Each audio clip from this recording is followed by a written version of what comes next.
Welcome back. It is time to check in with Tom Turton, who is live from the Resource Center this morning. Good morning, Tom. How's it going out there?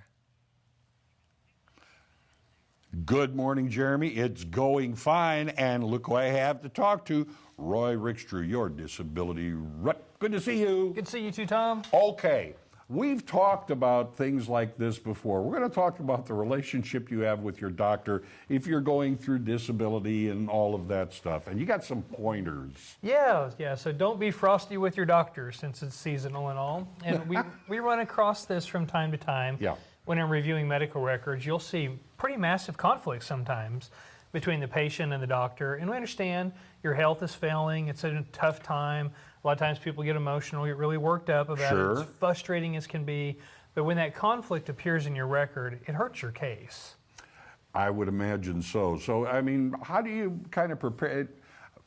What I thought of first is bring someone with you whenever you're going to the doctor. Yeah, and I have clients that do that too. Yeah. Unfortunately, if it's a psychiatric appointment, the doctor's concerned that whoever you bring with you is going to speak for you, or there's going to be some sort of an apprehension or hesitation about giving the full story. But the biggest thing is you got to treat your doctor like they're a partner in your care. So many times I see people saying, my doctor's not doing anything. They put all of that responsibility directly on the doctor. They feel like there's no part for them. And they say, my doctor's not figuring this out. My doctor. Well, you're a partner in that. Yeah. So you've got to be engaged, involved. You got to help the doctor along the way. Okay, how can you help the doctor? How can you be engaged? Well, the first thing is don't expect them to have all the answers. Come in with answers of your own. You can research your condition. The Cleveland Clinic, the Mayo Clinic have got fantastic resources.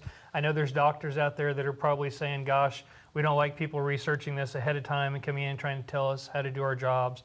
But you want to be informed about the things that are going wrong with you. Sure. The more informed you are, the quicker you're going to put the pieces together to help the doctor put together the pieces, round out the diagnostic picture, and get you better care.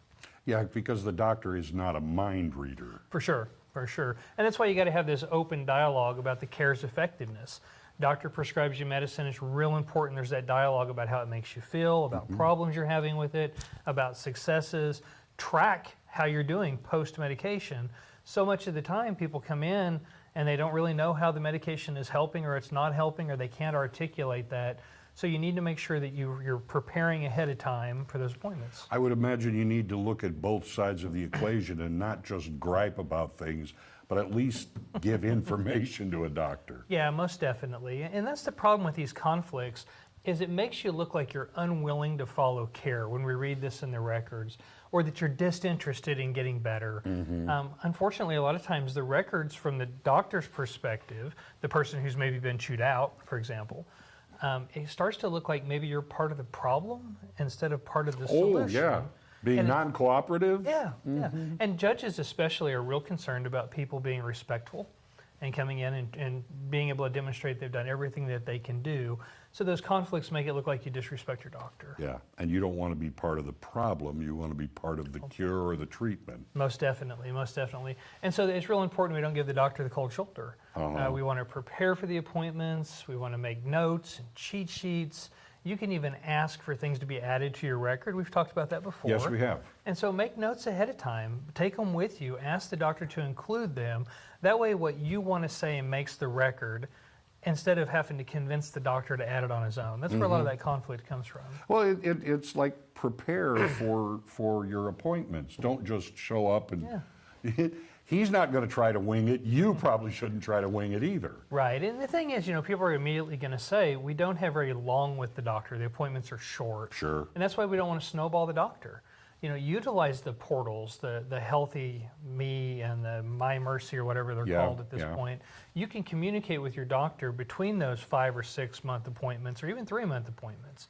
Make sure that there's the narrative about how things are going. Utilize those.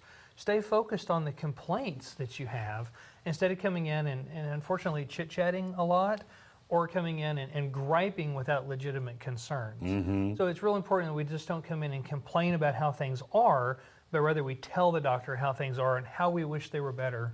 I think part of it is tell the doctor the truth as well. Oh yeah, most definitely. We want to be honest with the doctor, but we also want to be very forthcoming. But the thing is, you're trying to cram a lot of information in a short visit.